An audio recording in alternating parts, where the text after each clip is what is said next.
This man, Fubara, was the perfect political godson. Groomed, protected, and handed power by his master, Yemsu Wike. But then, they fell apart. And this same Yemsu Wike had a political marriage with Atiku until betrayal ripped it apart during the 2023 elections. So what's the real pattern here? Is it greed? Is it raw personal interest? Or is it simply the brutal cost of survival in Nigerian politics? This is the story of Godfatherism, the shadow empire that decides who rises and who falls in Nigeria's power game. Welcome back to Blackish Gold Originals. To our returning subscribers, salute you. You already know we bring the rawest, most eye-opening episodes every single day. Now, let's deep dive. Sponsorship, loyalty, and control. The game is simple. A godfather bankrolls the rise of a godson, and in return, the godson becomes an extension of the godfather's political empire. This is the unwritten godfather-godson contract. Let me explain better here with the year 2007. President Olusegun Obasanjo needed a submissive successor. He handpicked Umaru Musa Yar'Adua, a little-known governor from Katsina.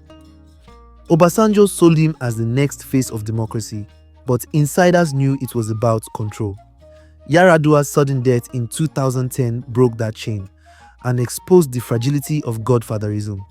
Then came Bola Ahmed Tinubu, the undisputed godfather of Lagos. From Babatunde Fashola in 2007 to Akinwunmi Ambode in 2015 and Babajide Sanwo-Olu in 2019, Tinubu perfected the art of cloning loyal governors. Anyone who fell out of line, like Ambode, was crushed. The message was clear: you obey or you're erased. Fast forward to 2023. In Rivers State, Yemsu Wike played the same script. He installed his accountant general Siminalayi Fubara as governor, a man seen as loyal, soft-spoken, and controllable until the unthinkable happened between both of them.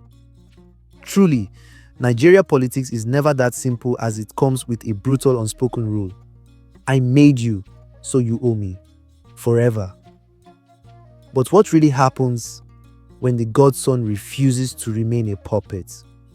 When he dares to challenge the hand that created him?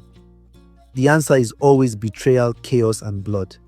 My dear good people of Rivers State, you will recall that Rivers State was placed under a 6 months emergency rule declared by Mr. President, His Excellency, President Bola Ahmed Tinubu, GCFR. In Nigerian politics, godfathers pick their godsons, fund them, and push them into power. But the problem is, godsons don't stay loyal forever.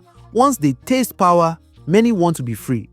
They want to call their own shots. That's when betrayal starts. Take Rivers State for example. Fubara was Yemso Wike's golden boy, chosen to protect his legacy. But after just a few months in office, their father and son relationship broke apart. Soon, we saw impeachment moves, assembly fights, and even a 6-month emergency rule that pushed Fubara aside.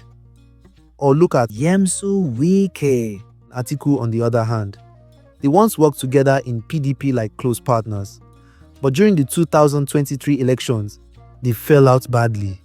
Wike felt Atiku used him. Atiku thought Wike betrayed him. That crack shook PDP to the core. And then came the Lagos State story, Tinubu and Ambode. Tinubu made Ambode governor, but Ambode tried to stand on his own. The result, Tinubu pulled the plug. Ambode couldn't even get a second term. He was dumped and forgotten like yesterday's news.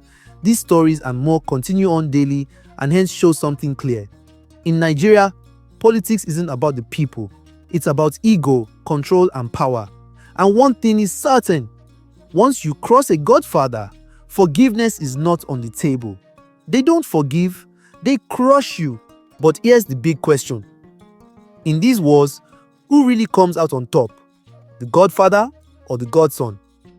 As your governor, I accepted to abide by the state of emergency declaration and choose to cooperate with Mr. President and the National Assembly, guided by my conviction that no sacrifice was too great to secure peace, stability, and progress of Rivers State. Take the case of Governor Siminalayi Fubara. His 6-month suspension under emergency rule was dressed up as a quest for peace. But behind the headlines, many believe it was nothing less than a loyalty test. A chilling reminder that no godson truly governs alone. Every move is scrutinized. Every silence is calculated. Every comeback is negotiated. And this brings us to 2027. Nigerians may believe elections are about their votes. But the truth? 2027 won't just be the people's choice.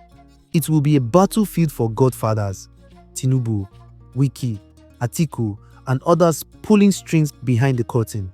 The masses may queue at polling units, but the script might already be written in smoke-filled backrooms. But what if there was one man who refused to play the Godfather's card and instead played the people's card?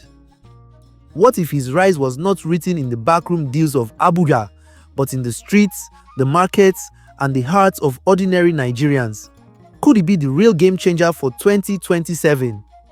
Click on this new video to find out how he did it. Before the Godfathers erase his name from the script. Drop your comment below as we divert more deep into this conversation. And don't forget to like, share, and watch the next video on your screen now.